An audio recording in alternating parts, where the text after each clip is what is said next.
CM Revanth Reddy professor కోదండరాంకు MLC ఇవ్వడాన్ని KTR జీర్ణించుకోలేక అనుచిత వ్యాఖ్యలు చేస్తున్నారని, కేటీఆర్ వ్యాఖ్యలను తీవ్రంగా ఖండిస్తున్నామని తెలంగాణ జనసమితి మంచిర్యాల జిల్లా ప్రధాన కార్యదర్శి గోనెల శ్రీనివాస్, తెలంగాణ ఉద్యమకారుడు దుర్గం గోపాల్, సోమగూడెం కాంగ్రెస్ పట్టణ అధ్యక్షుడు గోమాస భీమయ్య అన్నారు.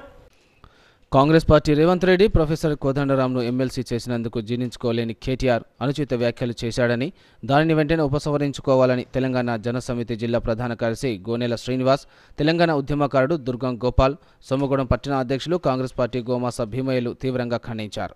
ఒక ఉన్నత విద్యావంతుని అలా మాట్లాడటం సరికాదన్నారు. కేటీఆర్ బేషరతుగా క్షమాపణ చెప్పాలని వారు డిమాండ్ చేశారు.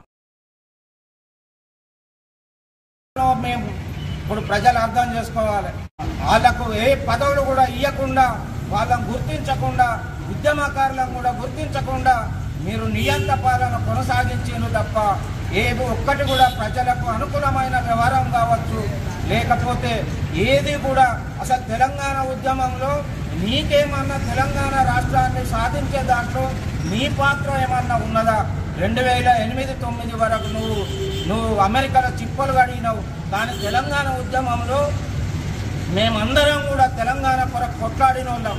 మాకు తెలంగాణ ప్రజల పట్ల, తెలంగాణ సమస్యల పట్ల మాకు అవగాహన ఉన్నది.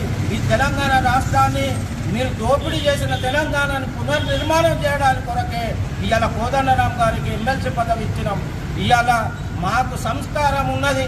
ఎవరు పని చేసినరో, ఎవరు తెలంగాణ కొరకు కొట్లాడినో, ఆ కొట్లాడిన వాళ్ళని అందరికి కూడా అవకాశం కల్పిస్తూ ఇవాళ రేవంత్ రెడ్డి గారు ఒక గొప్ప నిర్ణయం తీసుకున్నందుకు ఆయన హర్షించాల్సింది పోయి, తాగిన మైకంలో ఇష్టం వచ్చినట్టు నీ అయ్య కూడా అదే అహంకారంతో ఇవాళ పతనమైండు. నువ్వు కూడా రేపు ఇప్పుడు పతనమైనవు. పతనమైన తర్వాత నీకు అధికారం కోల్పోయినాకనే ఇవాళ మత సీమితం కోల్పోయి ఇష్టం వచ్చినట్టు మాట్లాడుతున్నావు. ఖబర్దార్ కేసీఆర్ అని చెప్పి ఈ బెల్లంపల్లి నియోజకవర్గం నుండి కాంగ్రెస్ పార్టీ నిన్ను హెచ్చరిస్తున్నది.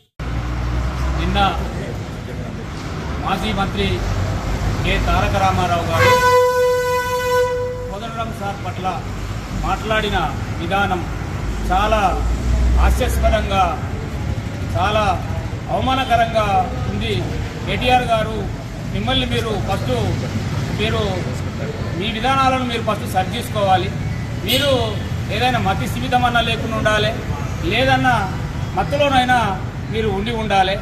నాడు తెలంగాణ ఉద్యమంలో కావచ్చు, తెలంగాణ వచ్చిన తర్వాత కావచ్చు, కోదండరాం సార్ పాత్ర కీలకమైన పాత్ర. నాడు తెలంగాణ ఉద్యమంలో కీలక పాత్ర పోషించి సకల జనులను ఏకం చేసి ఉద్యమాన్ని నడిపించిన మహా వ్యక్తి కోదండరాం సార్ గారు. ఆ తర్వాత ఉద్యమం అయిపోయిన తర్వాత మీరేదైతే తెలంగాణ తెచ్చిన ఆ బిడ్డలను విస్మరించి, తెలంగాణ తెచ్చిన నాయకులను విస్మరించి, మీరు తెలంగాణ ద్రోహులుగా ఆనాడు ముద్ర వేసుకున్న వారికే మంత్రి పదవులు ఇచ్చి పరిపాలన సాగిస్తున్న కాలంలో కోదండరాం సార్ గారు ఆ 9.5 సంవత్సరాలు వారు అవిశ్రామంగా పనిచేసి అనేక అంశాల మీద వారు తిరిగి ప్రజలకు మద్దతుగా నిలబడడం జరిగింది. అట్లాంటి ఉద్యమకారుణ్ణి మీరు అలా మాట్లాడడం చాలా హాస్యాస్పదంగా ఉంది. దయచేసి మీ విధానాలను మీరు సరిచూసుకోండి.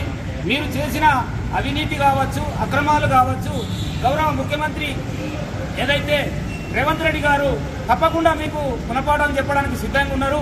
రేవంత్ రెడ్డి గారు కోదండరాం సార్ పట్ల ఈ ఎమ్మెల్సీ ఏదైతే ఇచ్చి గౌరవించిండో కాంగ్రెస్ పార్టీకి మరియు రేవంత్ రెడ్డి సార్కు మేము హృదయపూర్వక ధన్యవాదాలు తెలియజేసుకుంటున్నాం. అలాగనే కోదండరాం సార్ను ఇలాంటి వ్యక్తులు ఎంతమంది సార్ పట్ల అవమానకరంగా మాట్లాడినా గౌరవ ముఖ్యమంత్రి తనకు కేబినెట్లో అవకాశం కల్పించి, మంత్రి అవకాశం ఇచ్చి తనని గౌరవించాలని నేను రేవంత్ రెడ్డి గారిని విజ్ఞప్తి చేస్తున్నాను.